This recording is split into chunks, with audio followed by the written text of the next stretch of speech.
Hello there, welcome to another episode of World of Tanks with T28 Titan. We're here on the highway. Standard map, standard battle, and I'm in the T28. It's my first look really at the T28 on YouTube.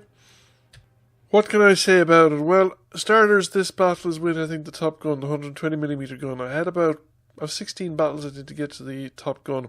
That is a combination of the fact that I have pretty much unlocked every other shared module and piece of equipment with every other American tank, because I've pretty much unlocked every other American tank with the exception of the artillery, where I've yet to elite the M40-43. The other reason is, of course, that the current Winter Games Bravo is also offering this 20x3 XP boost built in, so every time you play a battle and you get a by 3 XP boost for the first 20 battles. Since I'm not playing much more than 20 battles in a given day these days, or at least enough to complete the daily ops, whatever gets me to complete the daily ops, I generally tend to stop then. I've still managed to complete, or at least get as far as the top gun relatively easily and relatively painlessly, because all the guns are actually pretty decent. So the main feature of this this tank is it's got massive armour in the front. I think it's like 298mm of frontal armour. A bit more around the gun mantlet, because there's the gun mantlet and there's armour behind it. The problem with this tank is that it's slow, particularly the traverse is actually quite slow, and the gun angle isn't massive. So you have to move the whole hull. You're moving the whole hull quite a lot, and the side armour, once you get into the back half of the tank, the side armour is actually quite weak. Now, the guns are pretty good. The 90mm is a decent gun. Obviously would struggle at against tier 10 opponents, even against quite a few tier 9 opponents. The 105mm gun is pretty adequate at all levels, though you'd have to use premium ammunition against the higher tier tanks. It's pretty much the top tier gun, for instance, on the T8 heavy on the tier 8 heavy tank, the T32. So it's pretty much the same gun. The top gun is the 120mm anti-tank gun that you get the top package in tier 9 American heavy tanks, and you get it on some of the the tier 8 destroyer or tank destroyers. I think is, well, you get it in this tier 8 tank destroyer anyway. I don't think you get it. Do you get it in the T28 prototype?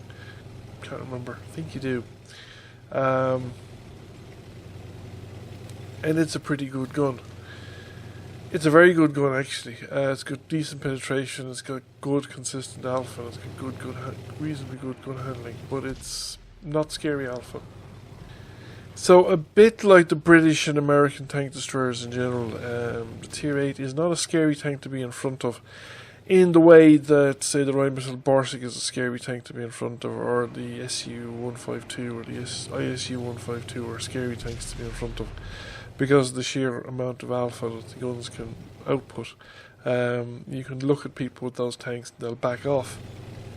And I think personally in the current game there are quite a lot of people who are actually pretty decent with their tanks, even if they might not be good players. I think there's a difference between being able to understand, so we say, the meta game, having good situational awareness and those kind of aspects of the game, and still being proficient enough with your tank.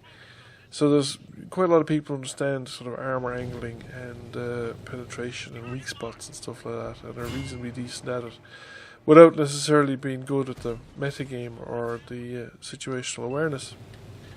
What this boils down to in a nutshell is that if you're unlucky and run into the wrong bunch of people, you can get absolutely hammered.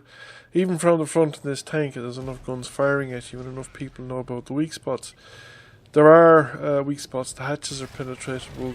I think the edges of the casemate are penetratable from the front, particularly with premium ammunition and especially with the higher tier guns. And in fact, I think a lot of the higher tier guns have in excess of 300mm of penetration, even with standard ammunition. So they're going to go punch straight through the front of the tank from pretty much any angle in any direction. And the thing is, you're going to have to bring the tank more or less pointing in the direction of the enemy to shoot at them.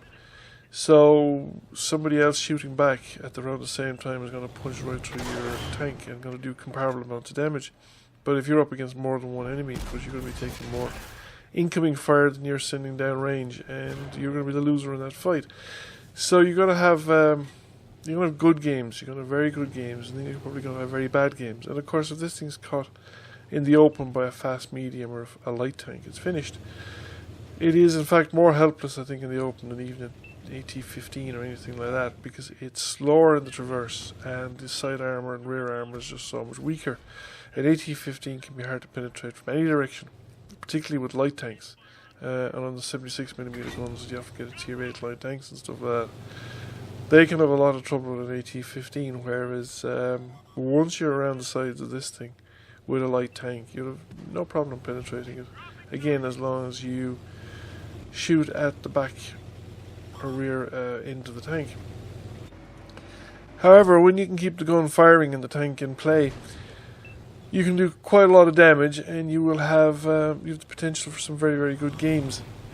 So we're seeing here a pretty good game in this tank, even though I was kind of heavily outnumbered. There were mostly people who didn't know how to penetrate the tank. I think I only got one heavy going penetration from that Rheinmetall Borsig that's back there somewhere, and he removed more than a fair chunk of my health, close to half my health, in one shot. So we're going to get advantage now of the fact that, you know, my allies have won the other side of the field, and artillery was able to take out those two tanks there that were playing footsie with me. Like, again, if the two of them had coordinated and come at me from different sides, that probably one of them would have survived probably to get around me. Would have been fast enough to do it. The Tiger probably would have. Don't know about the Tiger P, I don't know what kind of performance it has. But they were both one-shot kills, so they weren't willing to risk their tanks in anything adventurous in that nature. So overall, it's not a bad tank. I think it has, it's been power crept probably somewhat since the beginning of the game. I would say it would have been a much better tank to have ground out 4 years ago than to be doing it now. It's not as tactically flexible as the other line of the American tank destroyers. Even the T28 prototype, even though it doesn't have full turret rotation, is probably a tactically more flexible tank, simply because you do have a turret and you can keep your best armor pointing at the incoming fire while pointing your gun in the direction it needs to be pointing at. Although the T28 also suffers from the fact that the turret armor is particularly weak. I'm not actually looking forward to the T95, the Doom Turtle, simply because it's so slow. I don't know how it's going to perform. It does have the 155mm top gun, which is the same I think as the T30 gets, which hopefully it has better handling than the T30. The handling on the T30 is pretty appalling. Anyway, we'll see how it goes. It's not that far away. It's only 165,000 XP. So thank you for watching. I hope you found the video interesting. If you did, please give it a like and a share. If you've not already done so, please subscribe to the channel. I'll catch you all again soon. Bye for now.